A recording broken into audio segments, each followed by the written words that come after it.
Shakespeare lived from 1564 to 1616. He wrote 37 plays and 154 sonnets. His writings are still recognized today and were a huge influence on English culture. Here's what Shakespeare is not. Doth mother know you weareth her drapes?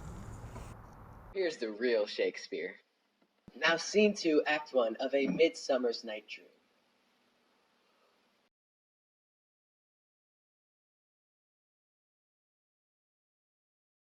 Is all our company here? You're best to call them generally, man by man, according to the script. Here is the scroll of all the names of all thought fit through all Athens to play in the interlude before the Duke and Duchess at the wedding day at night. First, good Peter Quince, say what the play treats on. Then read the names of the actors and grow to a point. Mary, our play is the most lamentable comedy and cruel death of Pyramus and Thebes. A very good piece of work, I assure you, and Mary. Now, good Peter Quince, call your actors forth by the scroll, masters. Spread yourselves. Answer as I call you. Nick Bottom, the Weaver. Ready. Name what part I am for, and proceed. You, Nick Bottom, are set down as Pyramus. What is Pyramus? A lover or a tyrant? A lover who kills himself, most gallant for love. That will ask of some tears in the true performing of it. If I do it, let the audience look to their eyes. I will move storms. I will condole in some measure. To the rest, yet my chief humor is for a tyrant. I could play Hercules rarely, or a part to tear a cat in, to make all split.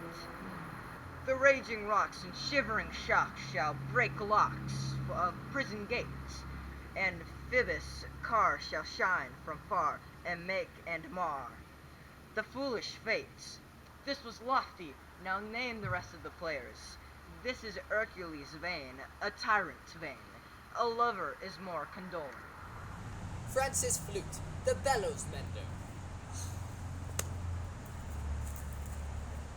Here, Peter Quince. Flute, you must take Thisbe on you. What is this Thebes? A wandering knight? It is the lady that Pyramus must love. Nay, faith, let me play a woman. I have a beard coming. That's all one. You shall play in a mask, and you shall speak as small as you will. And I may hide my face. Let me play Thisbe too. I'll speak in a monster silly voice. Thisbe, a Pyramus, my lover dear. Thy Thisbe dear, and thy lady dear. No. You must play Pyramus, and you, Thisbe. Well, proceed. Myself, Thisbe's father, Snug the joiner, you the lion's part, and I hope is a play fitted. Have you the lion's part written? Pray you, if it be, give it me, for I am slow of study. Or you may do it extempore, for it is nothing but roaring. Let me play the lion too. I will roar, that I will make any man's heart good to hear me. I will roar, that will make the Duke stand up and say, let him roar again. Let him roar again. And you should do it too terribly, that you would fright the Duchess and the ladies, and they would shriek, and that were enough to hang us all. Now, scene 1, act 1 of Macbeth.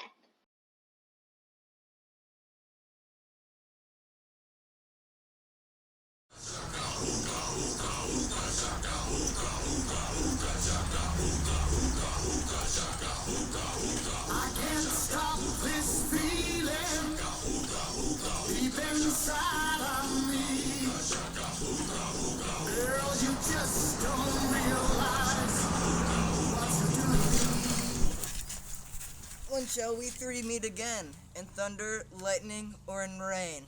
When the hurly-burly's done, when the battle's lost and won. That will be the air, the set of sun.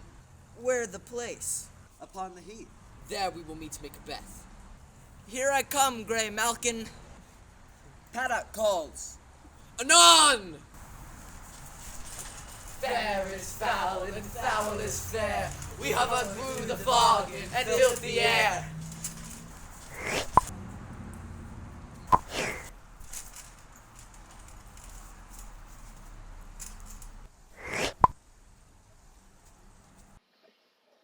Now part of Scene 1, Act 1 of Much Ado About Nothing.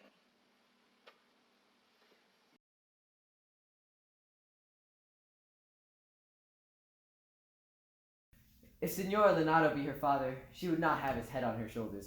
For all Messina, as alike him as she is. I wonder that you will still be talking, Signor Benedict. Nobody marks you. Oh no, he is not going to do that.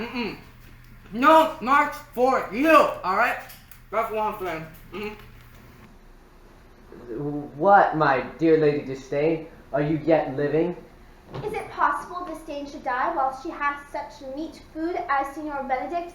Even courtesy must die when she came in your presence. Then is courtesy a turncoat, but it is certain that I am loved of all ladies, only you excepted. Then I would, find in my heart that I had not a hard heart, for truly I love none. A dear happiness for women. They would else have been troubled with a pernicious suitor.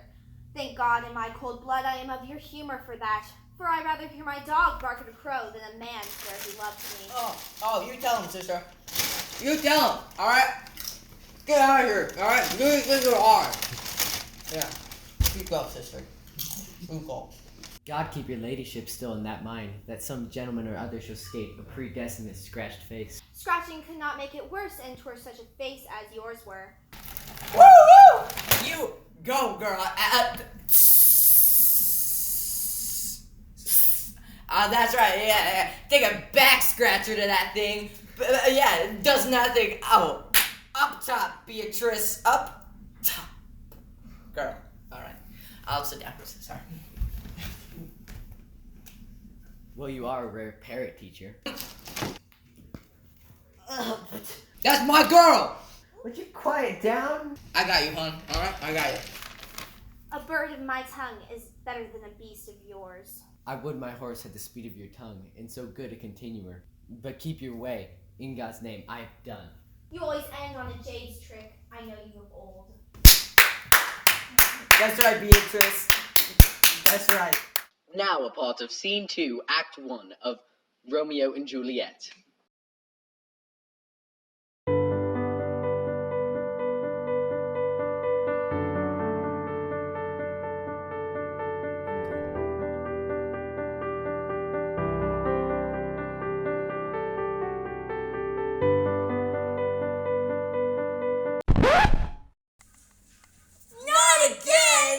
I thought we said that this time I was gonna be Mason's love interest. What do you think, Mason? I don't know. I just like having people fight over me. I'm Juliet. Fine.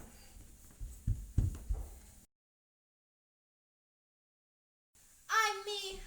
Oh, speak again, bright angel, for thou art as glorious this night, being o'er my head, as is a winged messenger of heaven unto the white, upturned, wood-ring eyes of mortals, that fall back to gaze on him when he bestrides the lazy-pacing clouds upon the bosom of the air. Romeo, Romeo, wherefore art thou, Romeo? Deny thy father and refuse thy name. Refuse thy name. Or, if thou wilt not be but sworn, my love, I will no longer be a Capulet. Shall I hear more, or shall I speak at this? 'Tis but thy name, that is my enemy. Thou art thyself.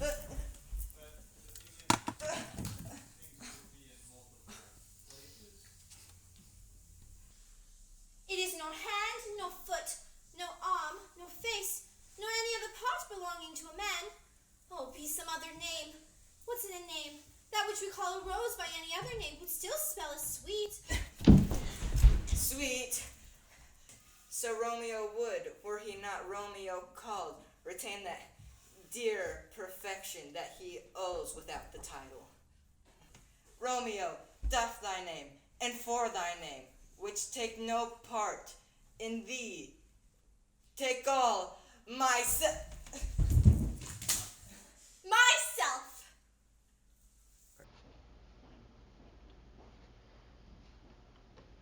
As you can see, Shakespeare had a plethora of genres, from comedies to romance to tragedies. He did it all. Except for Liv, hey-yo. But lucky for us, his works are still celebrated today, so we can enjoy his works like our fellow humans did over 400 years ago.